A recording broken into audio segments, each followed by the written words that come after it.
Maybe you're just starting out, or maybe you're hunting for your perfect deal or your next big deal. And when you see it, the perfect opportunity at the perfect price at the perfect time, well, it feels too perfect, right? Too good to be true. Maybe it is, and maybe it isn't. But today we're going to break down some deal finding red flags to help you determine if you've truly found a good deal.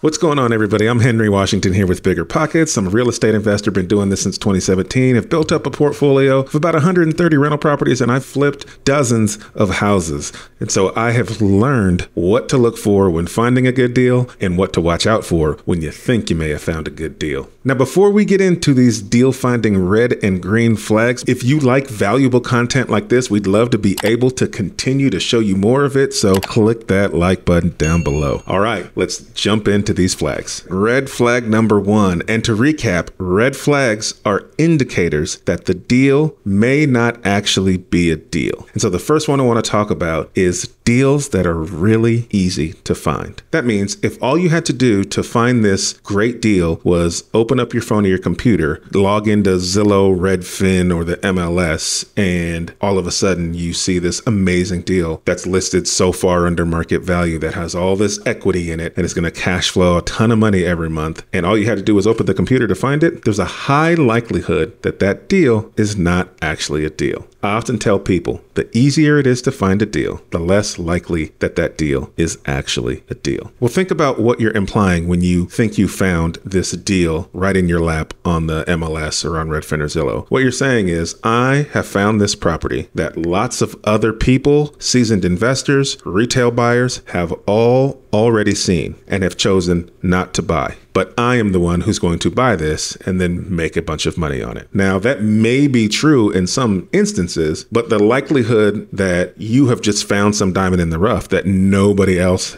happened to make an offer on or buy is pretty low. And so if you do come across what you feel like is a deal on one of these open source sites just by happenstancely, is that a word? Just by happening to peruse the site, that should be your trigger not to just make an offer, buy the property, but to do some additional due diligence. There may be a deal to be had there, but you have to think about there gotta be lots of other people that saw this property and didn't buy it. And so your detective eyeball should go on and you should start looking for the things that are beneath the surface. What am I missing here? Is there some massive foundation issue? Was there a big problem with mold? Is there just a big massive repair that's going to cost so much that it might price this deal out of being a deal? So that should be your trigger to start doing some due diligence. One of the ways you can do that is call the agent that has the property listed and start asking questions. Hey, have you guys had offers before? Has it been under contract before? If it has been under contract before, what caused it to fall out of contract? Has an inspection been done on this property before? Would you be willing to share the inspection report from the previous inspection? You really want to start digging to determine what's going on here that I can't see that maybe has caused some other people not to buy this deal, so that I can figure out if this is a deal that I can actually make some money off of. Another thing you might want to do is go and check out that property before you put it under contract, and maybe take a contractor with you, somebody who has those trained eyes that can see the things that the normal person or normal buyer might not be able to see. You want to really get a sense of what is the renovation for this property going to cost? What's the true renovation going to cost? And what am I missing under the surface or behind the walls that could really raise that renovation budget that might be the reason why other people have passed on this deal? So again, if you find a deal that falls in your lap online, it could be a deal, but please do your due diligence to determine, is this really a deal, or am I missing something beneath the surface that could be a huge red flag? Red flag number two. This is people or situations where you are being pressured to sign a contract before you've had a chance to do your normal level of due diligence. Sometimes you're going to be looking through deals and you may come across one where the person who is selling you the deal, and this could be either the seller directly themselves, a wholesaler who has this deal under contract, or a real estate agent who's representing a seller in a transaction, and they're wanting you to hurry up and sign a contract before you've had time to do the due diligence that you feel comfortable doing. Now, in situations like this, some sellers can be excessive with the amount of due diligence that they want to do, and sometimes that can deter agents or wholesalers or sellers from wanting to do business with you because you're going over the top with the amount of diligence you're trying to do. But if all you're trying to do is your normal due diligence, maybe you haven't even seen the property yet and they're pressuring you to go ahead, hurry up and sign a contract. This can be a red flag, an indicator that there may be something wrong with this property that could cause you to not want to buy it. And they're trying to get you to sign a contract to buy the property before you discover those things. Now, I've been in various situations like this, and I never let anybody pressure me into putting a deal under contract before I'm comfortable doing so, because I want to be able to have the normal amount of time to do the due diligence. Most sellers or people representing sellers are pretty realistic in understanding that somebody buying a property is going to want to do a normal level of due diligence. They're typically going to want to have an inspection.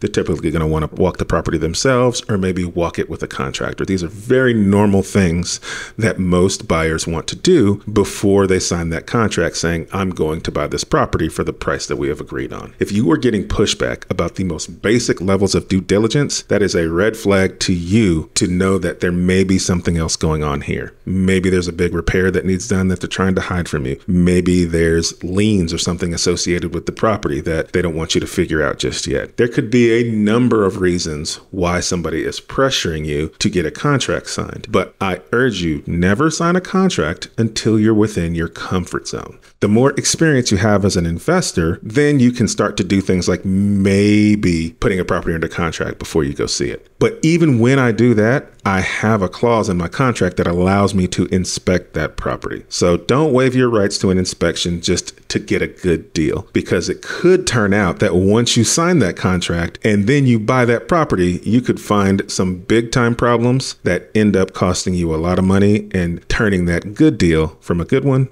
to a bad one. And red flag number 3 is trusting somebody else's due diligence numbers. Now, when you're looking for deals, whether you're looking on the MLS with an agent or you're working through a wholesaler who has a deal under contract, a lot of the times these deals will be advertised with numbers associated with them. It'll say, this is a great investment property. You're going to get $1,000 cash flow a month. Or this is a great investment property. It's offered for $70,000 under ARV or after repair value. These people are in the business of trying to sell that property. And so if they're trying to sell that property, they're going to put together a sales pitch. And if somebody's putting together a sales pitch, they're going to put some numbers together and present those numbers to you in a way that makes the deal seem like a really good deal. What happens sometimes with newer investors is they see the numbers that a wholesaler put around a deal or that a real estate agent is saying that you're going to get, and they take those numbers as fact without doing their own due diligence. And you have to remember that these people, both wholesalers and real estate agents, have a vested interest in that property selling, because if it sells, then they make money. And the higher that property sells for, the more money they make. And so obviously they want that property to sell for as much money as possible. I'm not saying any numbers that people put on a deal are wrong. What I'm saying is you should always do your own due diligence, no matter what the numbers say. I often follow the practice of not even looking at the numbers that are on the sale or term sheet of the deal that's being offered, because at the end of the day, it doesn't matter. I need to run my own numbers to determine what's the ARV or the after repair value of the property I'm looking at. How much is that property going to rent for? How much is that property going to sell for? What is it going to cost me to hold or maintain that property while I own it? And then what's the return on the investment that I'm looking for? After I run those numbers, I can then determine the purchase price that I am willing to pay for that property. And the purchase price that I am willing to pay may or may not be close to the number that they're asking for the property at all. But if you get in the practice of just completely ignoring any of the numbers that are on the sales sheet and running your own numbers, you can protect yourself. Because if you see some great numbers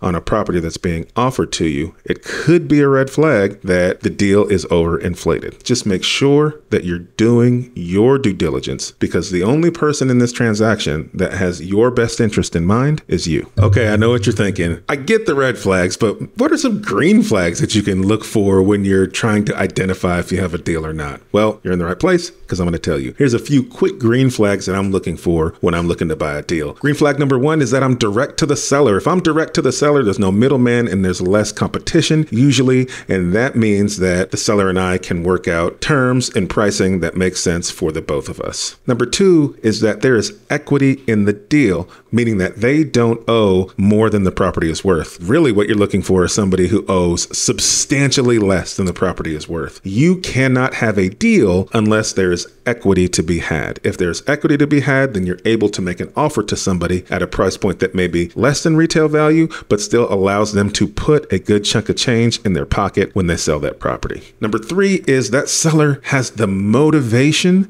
to sell at a discount. What I'm looking for is a seller who A, has a reason to sell that property and sell it potentially at a discount, and they know that I'm not a retail buyer and are willing to still have me come look at the property and make an offer. When I talk to sellers, I am very open, honest, and upfront with them. I will let a seller know, hi, I would love to take a look at your property. I just want to let you know that I am a real estate investor. That means I have to purchase this property at a price point that makes sense for me to be able to afford to fix that property up if it needs it, and then either rent that property out for a profit or sell that property for a profit. And that means, unfortunately, I cannot pay retail value, because then that would mean I'm losing money. I totally understand if you are looking to get max retail value, and I'd be happy to refer an agent to you who can help you get that. But if that's what you're looking for, I'm probably not your guy. But if you are still interested in hearing my offer, I'd be glad to come and take a look at that property and let you know what price point I can purchase that property at. And if I go through that spiel and they say, well, yeah, I understand that, I'd still love you to come take a look, well, then that is a green flag for me to know that this seller is well aware that I cannot pay retail and still wants me to see that property. That means there's a good chance that I may be able to make an offer at a price point that makes sense for them and makes sense for me, and so that everybody can be